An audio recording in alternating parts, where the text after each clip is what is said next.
Olá, boa tarde. Boa tarde. China faz nova conta em número oficial de mortos por coronavírus diminui. Confusão dos critérios oficiais lança dúvidas sobre a contenção da doença. OMS diz que no restante do mundo não há epidemia. Rio de Janeiro tem primeira morte por sarampo em 20 anos. Amanhã tem vacinação em todo o país.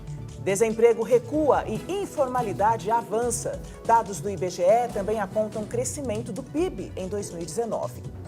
No estúdio, uma conversa sobre politicamente correto no carnaval. Dá para cair na folia sem ofender ou desrespeitar? Muita gente garante que sim. Nas notícias internacionais, explosão de vulcão na Indonésia espalha chuva de lama em ilha de Java. E o recorde de temperatura assustador na Antártida. JC1 Cultura de Informação começa agora.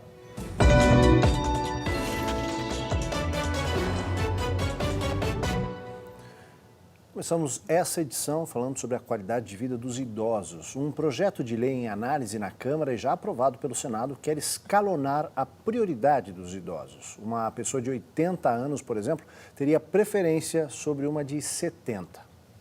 O argumento da mudança no Estatuto do Idoso e da Lei de Prioridades tem a ver com o aumento da expectativa de vida da população.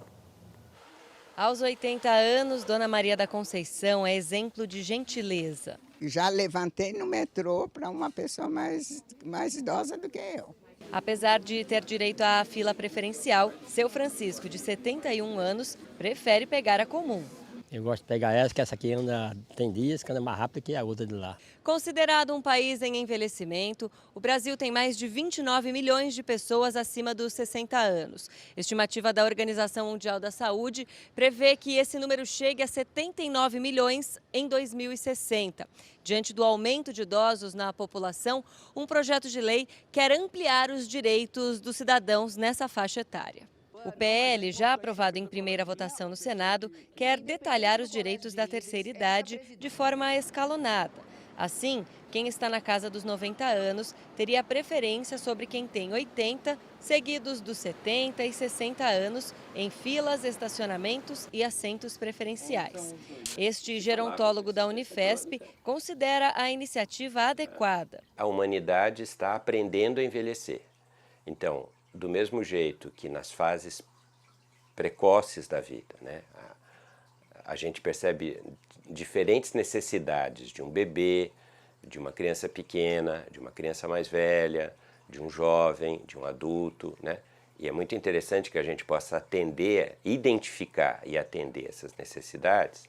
Também, na maturidade, há diferenças. O gerontólogo da Unifesp destaca que, mais do que facilitar acessos a quem tem mais de 60 anos, é preciso incluir essas pessoas de forma mais ativa na sociedade. Não podemos esquecer que a sociedade, né, pode oferecer como rotina, né, para as pessoas com 60 anos ou mais, equipamentos públicos onde essas pessoas possam se reencontrar e viver com plenitude a sua maturidade.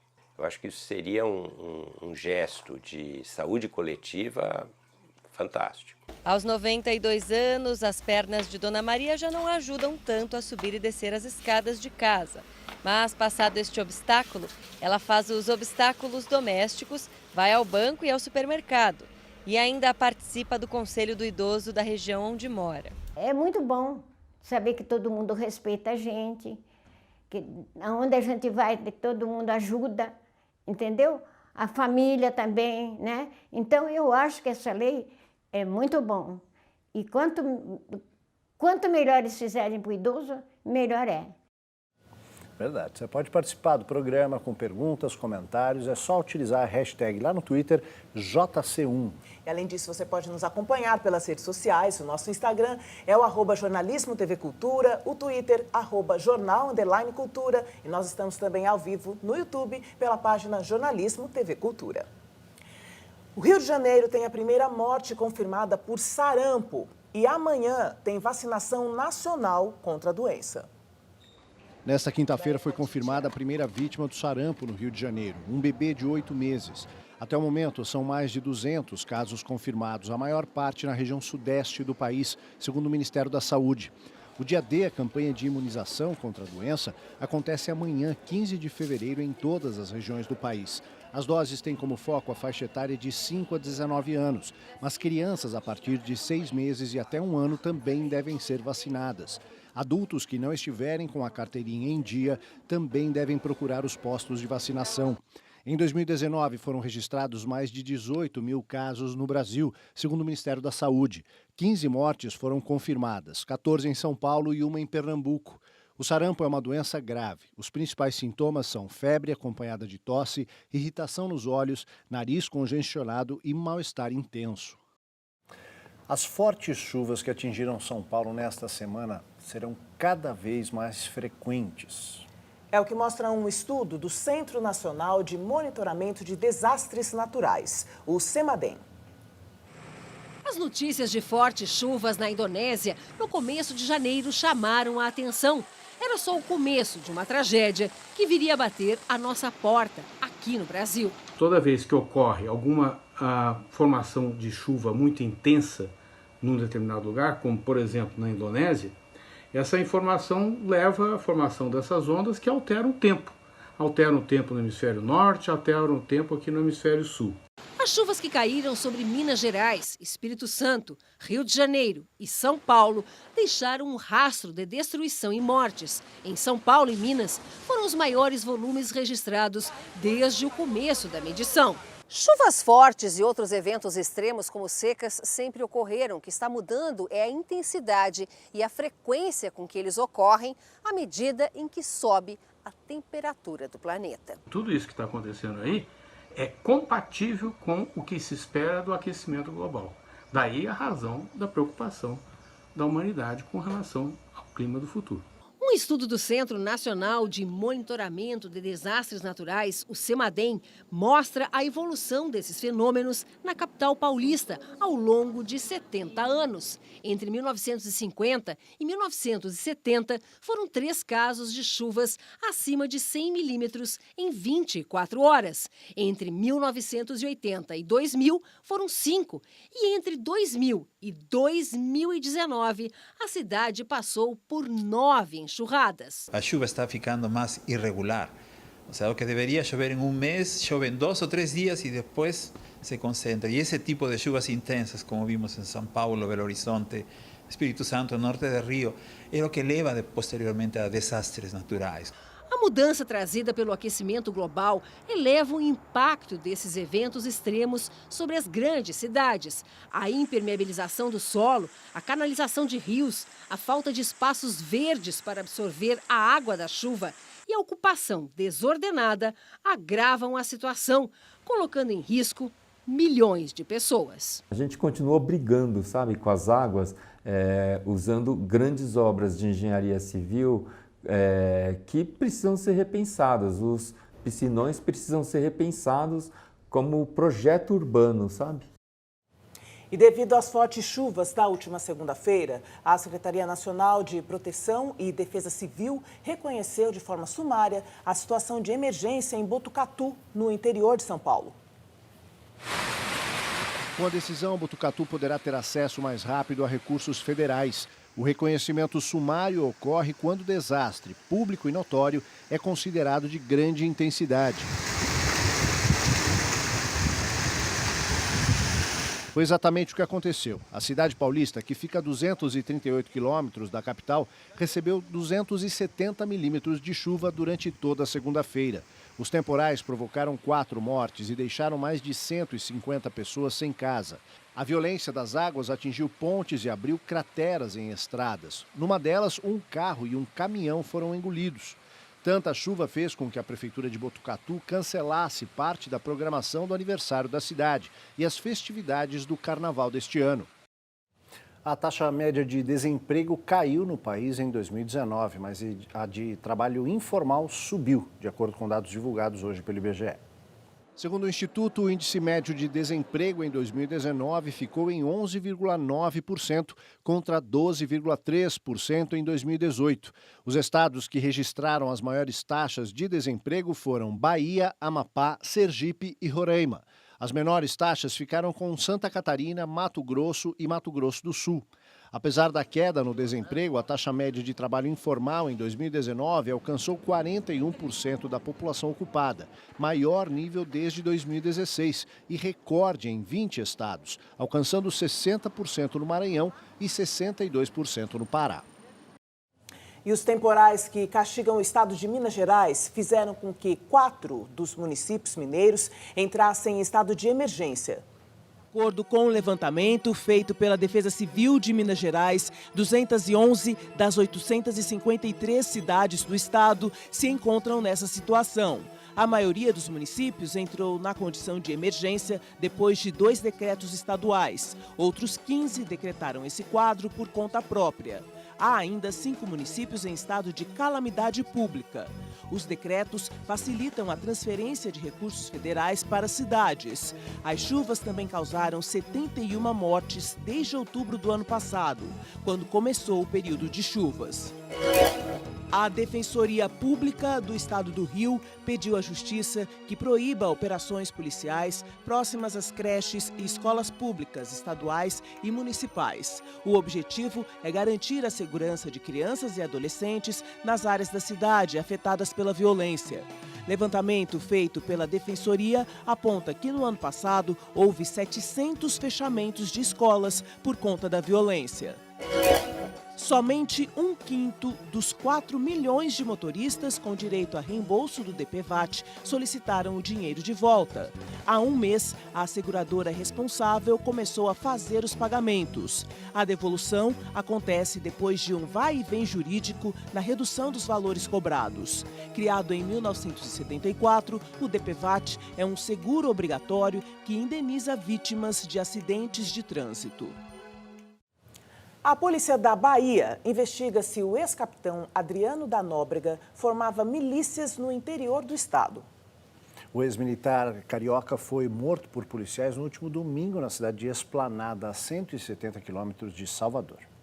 Segundo uma reportagem do jornal O Globo, a polícia da Bahia descobriu que o ex-capitão do BOPE circulava pelo estado há pelo menos 2 anos. Agentes do DRACO, o Departamento de Repressão ao Crime Organizado, estão rastreando a origem do dinheiro que gastava nas viagens e tentam levantar os bens que comprou no Nordeste. Adriano usava dinheiro vivo para pagar todas as despesas. A suspeita é de que ele possa ter começado a formar milícias em cidades do interior da Bahia. O principal foco da investigação seria uma região próxima à divisa com Sergipe, onde ele acompanhava vaquejadas e teria feito gastos que levantam a suspeita de lavagem de dinheiro do crime organizado. Adriano foi investigado pelos assassinatos da vereadora Marielle Franco e do motorista Anderson Gomes. Era acusado de chefiar um grupo de assassinos de aluguel e de integrar a milícia do Rio das Pedras. O ex-capitão também era alvo da investigação sobre o esquema de rachadinha no gabinete do então deputado estadual do Rio de Janeiro, Flávio Bolsonaro. A mulher de Adriano e a mãe dele foram funcionárias do gabinete e repassaram dinheiro de seus salários a Fabrício Queiroz, acusado de operar a rachadinha. Depois do Diz que Diz, Onyx Lorenzoni sai mesmo da Casa Civil e segue para o Ministério da Cidadania. E o Palácio do Planalto está totalmente militarizado pela primeira vez desde a redemocratização. A mudança foi confirmada por Jair Bolsonaro no Twitter. Na publicação, o presidente informou ainda que Osmar Terra, antes à frente do Ministério da Cidadania, reassume a vaga de deputado federal. Após a confirmação da mudança, a Onyx publicou um vídeo em sua rede social. Ali em 13 de novembro de 2018, o presidente me deu uma missão que nós concluímos agora, por decisão do presidente. O time Bolsonaro é humilde, é unido e é forte. E aqui não importa o número da camiseta. O presidente me entrega hoje uma nova missão que eu vou cumprir com o mesmo zelo, com a mesma dedicação, com o mesmo empenho para melhorar e transformar a vida dos brasileiros e das brasileiras. A situação de Onyx Lorenzoni no Palácio do Planalto já estava difícil, mesmo antes do número 2 da Casa Civil usar um jato da FAB para uma viagem internacional no mês passado. A pasta perdeu entre 2019 e este ano poder e influência com a retirada da articulação do governo com o Congresso. Além disso, o PPI, o Programa de Parceria de Investimento, foi para o Ministério da Economia e a coordenação de assuntos jurídicos para a Secretaria-Geral da Presidência. Bolsonaro também confirmou o nome do general do Exército Braga Neto para o comando da Casa Civil. Atualmente, Braga Neto é chefe do Estado-Maior do Exército, segundo posto na hierarquia da Força. Ele comandou a intervenção militar do Rio de Janeiro em 2018 e também chefiou a segurança da Olimpíada do Rio em 2016. A relatora da CPMI das fake news, deputada federal Lídice da Mata, protocolou uma representação na Procuradoria-Geral da República contra Hans River do Rio Nascimento, ex-funcionário da empresa de marketing digital Iacos. A deputada afirma que Hans River mentiu durante depoimento esta semana na comissão quando mencionou a jornalista Patrícia Campos Melo. A deputada diz ainda, na representação, que embora tenha comparecido à CPMI como testemunha, Hans River se negou a dar diversas informações quando questionado. A gente faz um rápido intervalo. Na volta, Covid-19. O OMS afirma que surto da doença está controlado fora da China. Em Dubai, tecnologia da construção civil vai para o livro dos recordes. Construtora ergue o maior edifício do mundo com impressão em 3D. A gente volta já.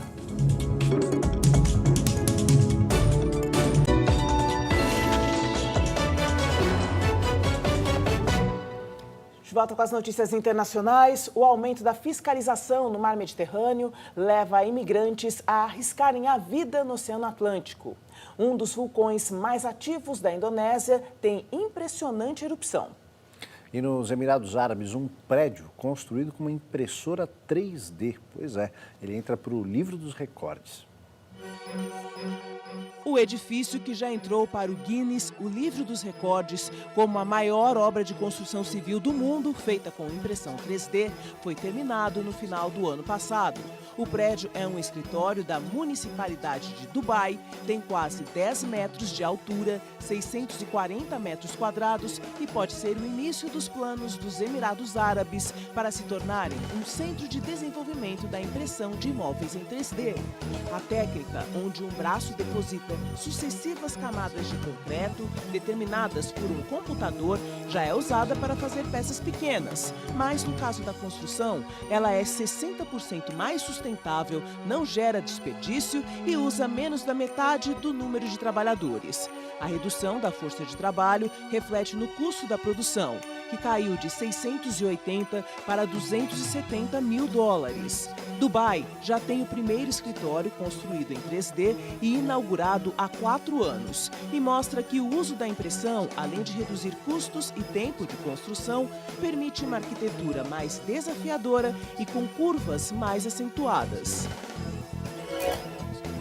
Uma criança nascida no mar e mais 85 imigrantes chegaram num barco da Marinha da Espanha à ilha Grande Canária, território espanhol na costa do Marrocos. Depois de que as autoridades aumentaram a fiscalização no mar Mediterrâneo, os imigrantes optaram por rotas alternativas para chegar à Europa, como o Oceano Atlântico.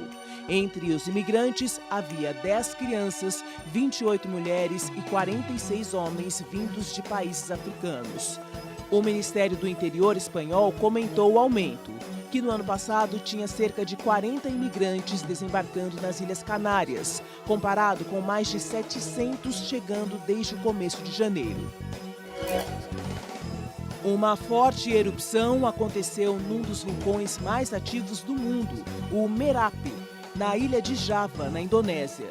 O vulcão expeliu fluxos de lava e nuvens de cinzas que puderam ser vistos a vários quilômetros de altura, impedindo o tráfego de aviões na região. O Merapi tem atividade constante e fica no Anel de Fogo do Pacífico, uma área de forte atividade vulcânica em grande parte do Oceano Pacífico, que inclui a ilha de Java, quase inteiramente vulcânica, com mais de 40 deles em constante atividade, como o Merapi. A Organização Mundial da Saúde afirma que o surto de Covid-19 está controlado fora da China. O diretor executivo do Programa de Emergências em Saúde da OMS, Michael Ryan, disse que não há um aumento dramático na transmissão fora da China. São 505 casos em 24 países, com 2 mortos, nas Filipinas e no Japão. Mas ele acrescentou que esta é a situação atual e, por isso, os governos de todo o mundo ainda têm a oportunidade de se preparar para uma possível propagação do vírus. A China passou por uma nova confusão nos números do Covid-19. O país revisou o total de mortes depois que a Comissão Nacional de Saúde admitiu que havia estatísticas duplicadas. As autoridades chinesas afirmam agora que 1.380 pessoas morreram. O total de casos no país passa de 60 mil. E pela primeira vez foram divulgados os números de profissionais de saúde infectados. 1.716. 6 deles morreram. Médicos reclamam da falta de equipamentos de proteção e estresse. O governo chinês está numa campanha de guerra contra o surto. Em Pequim, os restaurantes estão vendendo todo o estoque acumulado durante as comemorações do Ano Novo Lunar, que foram prejudicadas por conta do surto do Covid-19. No Vietnã, uma comunidade de 10 mil pessoas vai ficar em quarentena por 20 dias. O governo tem receio da expansão da doença. No Camboja, os mais de 1.400 passageiros e 800 tripulantes do navio Westernan finalmente desembarcaram. Eles passaram 2 semanas em alto mar sem conseguir autorização para atracar, porque 5 países estavam com medo de que houvesse doentes a bordo. Exames descartaram qualquer contaminação. No Japão, a equipe que cuida das refeições do navio em quarentena no porto de Yokohama resolveu dançar para relaxar. 219 pessoas a bordo estão doentes. E a Organização Mundial da Saúde diz que o Comitê Olímpico Internacional não deve cancelar as Olimpíadas de Tóquio por conta do Covid-19. Aqui no país, os repatriados que estão na base aérea de Anápolis permanecem sem sintomas da doença. Eles passam por avaliação clínica diária e também têm momentos de descontração, com exercícios ao ar livre e até a apresentação musical da FAB. O diretor-presidente da Anvisa foi ontem ao local para explicar o trabalho na missão da Operação Regresso. O Ministério da Saúde divulgou o balanço do Covid-19. 40 casos suspeitos descartados e apenas 6 monitorados. 3 em São Paulo, 2 no Rio Grande do Sul e 1 no Paraná. Com as mudanças climáticas, a Antártida bate recordes de altas temperaturas. Algumas espécies animais têm suas colônias reduzidas e a quebra de um glaciar forma um iceberg de quase 300 quilômetros. Cientistas acreditam que o aquecimento global está causando tantos efeitos no Polo Sul que a camada de gelo gigantesca está a caminho de derreter, o que eventualmente provocaria uma elevação do nível global do mar de pelo menos 3 metros ao longo dos próximos séculos. Esta base de pesquisa da Antártida registrou um calor anormal neste verão e atingiu a maior temperatura da história do continente. A base argentina de Esperanza, localizada no extremo norte da Península Antártica, no último domingo registrou a temperatura de 20,7 graus Celsius, a maior já assinalada, segundo a Organização Meteorológica Mundial. Em Genebra, na Suíça, a porta-voz da organização, Claire Nulis, disse que esta não é uma cifra que você associaria normalmente com a Antártida, nem no verão, e afirmou que esse índice bate o recorde anterior de 17,5 graus estabelecido em 2015.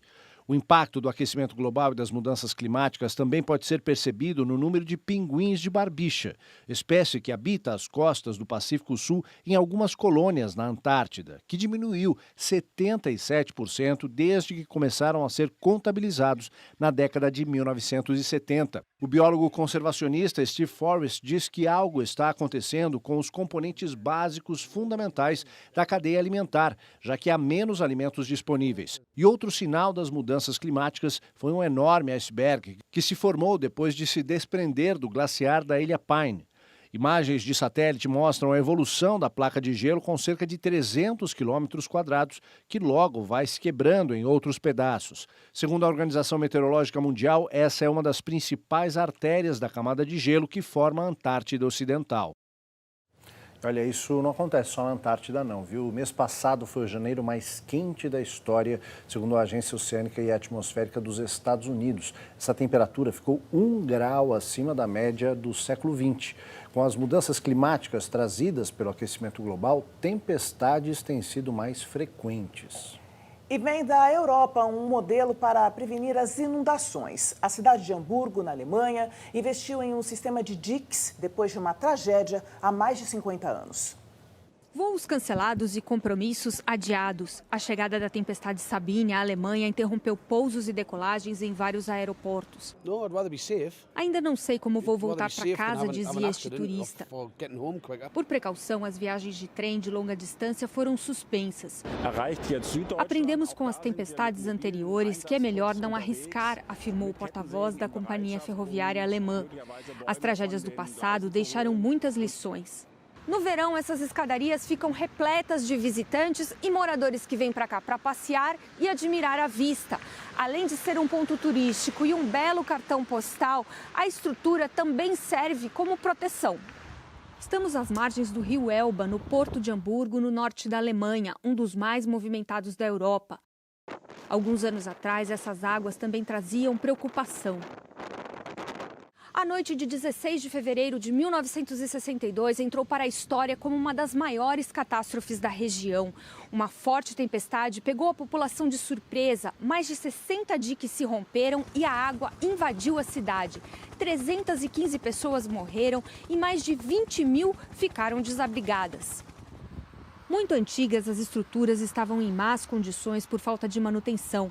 Foi então que Hamburgo deu início a um programa de obras contra inundações. Hoje já são mais de 100 quilômetros de construções capazes de conter uma cheia de até 7 metros. Nas áreas alagadas foram construídas passarelas e rotas de fuga. Em caso de temporais, a região é esvaziada e são acionadas barreiras de proteção. Em valores atuais, o projeto custou mais de 2 bilhões de euros ao longo dos últimos 58 anos, o equivalente a 10 bilhões de reais. A estimativa é de que, com as obras, Hamburgo evitou prejuízos de 17 bilhões e meio de euros. E o desafio continua. A 8 metros do nível do mar, a cidade precisa se preparar para as mudanças climáticas e a elevação dos oceanos, o que vai exigir mais investimentos e muito planejamento urbano. É fundamental que as prefeituras preparem, tenham planos bem estruturados, baseados em ciência, que possa melhorar a condição de vida da população nesses eventos climáticos extremos, com essas enchentes que estão aumentando de intensidade e de frequência. 4 dias depois da enchente em São Paulo, a CEAGESP retoma os horários normais de venda, carga e descarga de produtos. Depois de quase 2 dias fechada por conta das chuvas que atingiram São Paulo na última segunda, a CEAGESP voltou a funcionar em horário normal. A partir da tarde desta quinta, a central de abastecimento de produtos agrícolas voltou a operar 24 horas por dia. Desde que foi parcialmente reaberto na terça, o mercado já registra um aumento de 30% no movimento normal de caminhões. Por aqui, passam mais de 12 mil veículos todos os dias, sendo que 80% deles são caminhões. Cerca de 30 mil trabalhadores ainda movimentam uma economia de mais de 7 bilhões e meio de reais por ano. As perdas com a enchente no início da semana somaram mais de 7 mil toneladas de alimentos. O prejuízo só com o descarte chegou a 20 milhões de reais. Mais de 4 milhões de reais ainda deixaram de circular por aqui com a paralisação das vendas. Na manhã desta sexta, trabalhadores e proprietários se mobilizavam para retomar o fluxo normal no comércio. E daqui a pouco aqui no JC1, carnaval sem ofensas. Como respeitar as mudanças de comportamento e curtir a folia com muita festa e respeito a todas as tribos. A gente volta já já.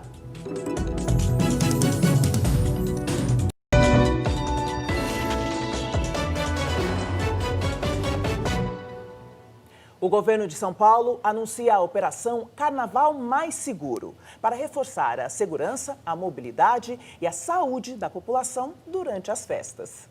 Ao todo, 15 milhões de pessoas são esperadas para o Carnaval de Rua de São Paulo. Serão 650 blocos que farão os desfiles, além do sambódromo. O governador do estado de São Paulo, João Dória, disse que nos próximos 10 dias serão 150 mil policiais nas ruas. Nós estamos destinando 150 mil policiais da Polícia Militar, Polícia Civil, Corpo de Bombeiros e da Polícia Científica mobilizados além daqueles que estarão em mobilização pela Guarda Civil Metropolitana, no caso da capital de São Paulo. É uma mega operação policial preventiva e vamos utilizar, inclusive, a identificação facial, que nós lançamos há 3 semanas, menos de 3 semanas, aqui em São Paulo, e que será aplicado pela primeira vez no âmbito de mega movimentos, mega eventos. Teremos 12 helicópteros, 50 drones da Dronepol do Estado de São Paulo, haverão drones também da Dronepol da Polícia, da Guarda Civil Metropolitana. 7 delegacias da mulher estarão funcionando 24 horas na capital de Só a Polícia Civil terá um efetivo diário de 1.900 agentes. Olha, para que além de seguro, além das questões de segurança, o carnaval seja bacana, precisa ser legal para todo mundo, né? Por isso é preciso respeito a questões de raça, questões de gênero. A gente vai falar justamente sobre isso, sobre essas mudanças de comportamento no carnaval, agora nesse espaço do estúdio. Conversamos com a professora do programa de pós-graduação em Comunicação e Práticas de Consumo da SPM, Gisela Castro. Professora Gisela, bem-vinda. Obrigado pela participação no JC1. Muito obrigada a você. Boa tarde. Boa tarde. Professora, por que é fundamental essa mudança de costumes que a gente está testemunhando, né, ao longo dos anos? Isso é muito interessante mesmo e é um momento que tem uma valência dupla. Se por um lado é uma oportunidade para a gente mudar para melhor, com mais diversidade, mais respeito à diversidade, por outro lado é um momento, como todo momento de transição, de muita insegurança e muita incerteza. Será que o que eu estou fazendo é respeitoso ou não é? Será que o que eu estou fazendo pode ferir alguma suscetibilidade? Justamente porque a gente está nessa transição, há muita informação contraditória circulando, né? Por isso que é muito interessante pautar esse tema, justamente à véspera de uma festa tão irreverente como é o Carnaval, né? E a comunidade, as pessoas estão se cobrando muito essa transformação. E como avaliar o nosso comportamento? Até onde vai uma brincadeira e quando passa a ser deboche de uma forma que não é mais aceitável, que vai ferir, que vai ofender uma outra pessoa? Isso é excelente. A fronteira entre o humor e o deboche, ela não é uma fronteira fixa. Então não tem como a gente saber de antemão necessariamente. Então, mesmo no carnaval, mesmo na festa da irreverência, é importante ter escuta. Então, aquilo que você está fazendo como uma brincadeira pode, talvez, ofender alguém. E se esse alguém se sente ofendido e se dirige a você, é sua obrigação ouvir e respeitar isso. Esse é o limite. É a única maneira que a gente tem para se portar bem no meio da folia e não perder o passo da festa. Se fantasiar com elementos, seja no figurino, seja nos adereços, seja na maquiagem, com elementos de uma outra cultura, isso pode ser ofensivo? Pois é, pode, mas também, por outro lado, é uma marca do carnaval. O carnaval é isso, é essa brincadeira de troca-troca, essa brincadeira de vamos fazer o cotidiano completamente diferente do que nos outros dias. Então, não há uma regra fixa, não, isso não pode nunca, isso... A gente não sabe.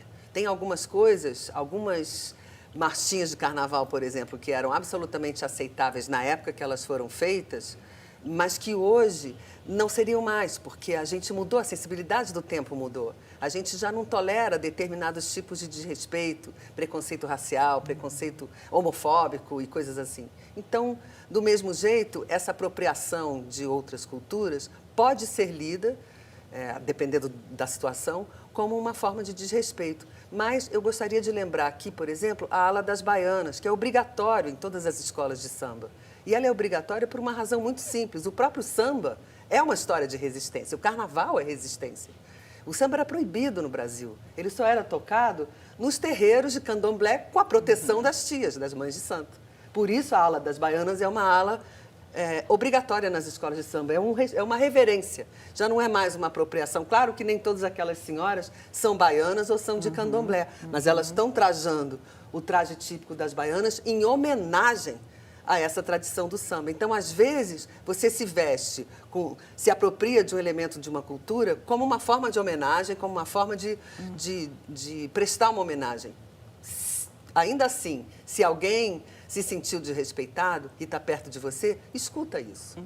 E algumas pessoas entendem esse redesenhar de limites como uma patrulha. Isso.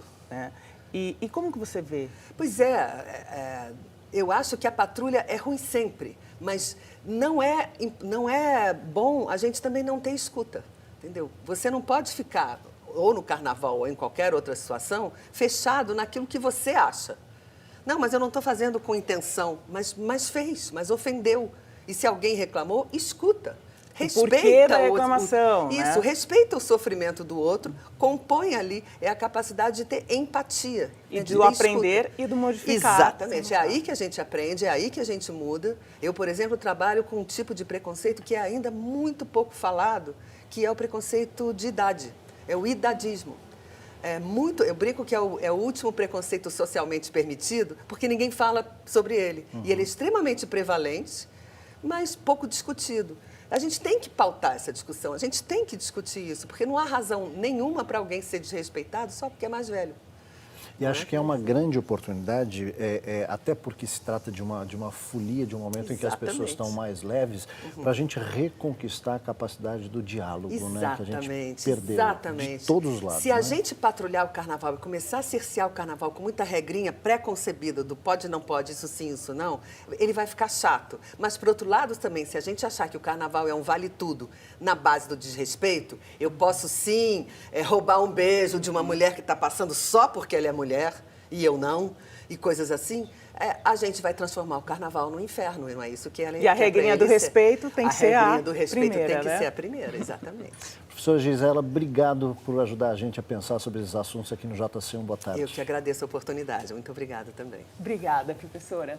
Bom, e agora a gente, ainda no clima, né, do carnaval, a gente encerra o JC1 com música. E a gente tem aqui a presença da cantora Biaçá, acompanhada dos músicos André Finhanha e também do Johnny. Eles vão cantar pra gente uma marchinha de carnaval. Eu quero saber o que vocês escolheram pra gente. A gente escolheu Jardineira.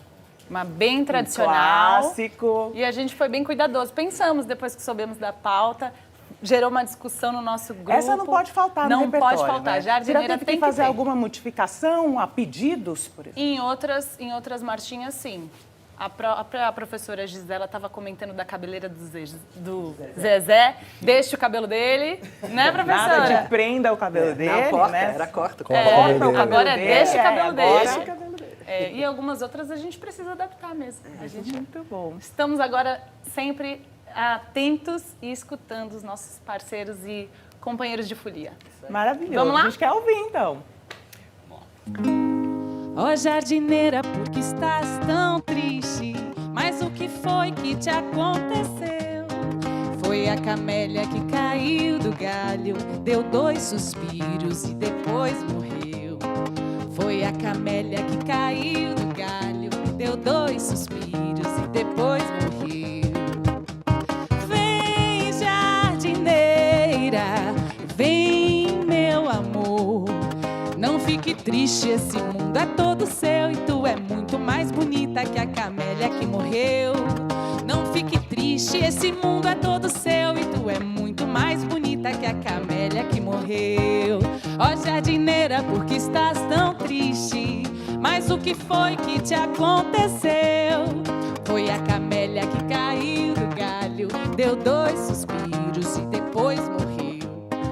Foi a camélia que caiu do galho, deu 2 suspiros e depois morreu. Bom, bravo! Temos tempo para mais uma, a gente aproveita para se despedir de você, desejar um bom final de semana, já pré-carnavalesco, que está cheio de bloquinhos por aí, né? E uma se aquecendo. Exatamente, e também uma curtição saudável, respeitando e aproveitando o que essa festa tem de melhor, que é a alegria, é o contato com os outros que a gente tanto precisa. Boa tarde para você. Boa tarde, até segunda. Vamos mais uma? Bia, vamos que o pré-carnaval começa esse final de semana. Bora lá, vamos lá. O balancê, balancê, quero dançar com você. Entra na roda, morena, pra ver. O balancê, balancê, o balancê, balancê, quero dançar com você. Entra na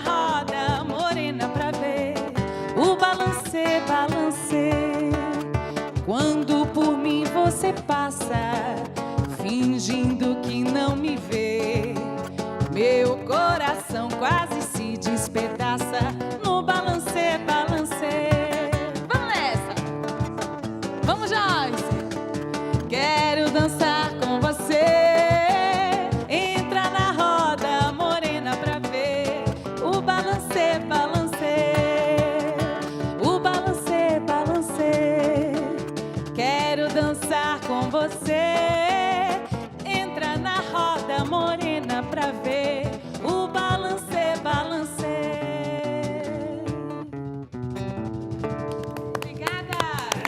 Obrigada, muito bom, já dá vontade, Pois né? é. De sair, de cair na folia. É ruim ficar ouvindo aqui, fica duro. É, e paradinho, né? Eu falei, vamos, Joyce, você... Não, isso ainda deu vontade de levantar. É legal. Muito obrigada. Valeu, gente. Obrigada. Muito bom, hein? Muito bom. Obrigada, Valeu. professora Pronto. Gisela. Falar, ai, não chama que eu vou.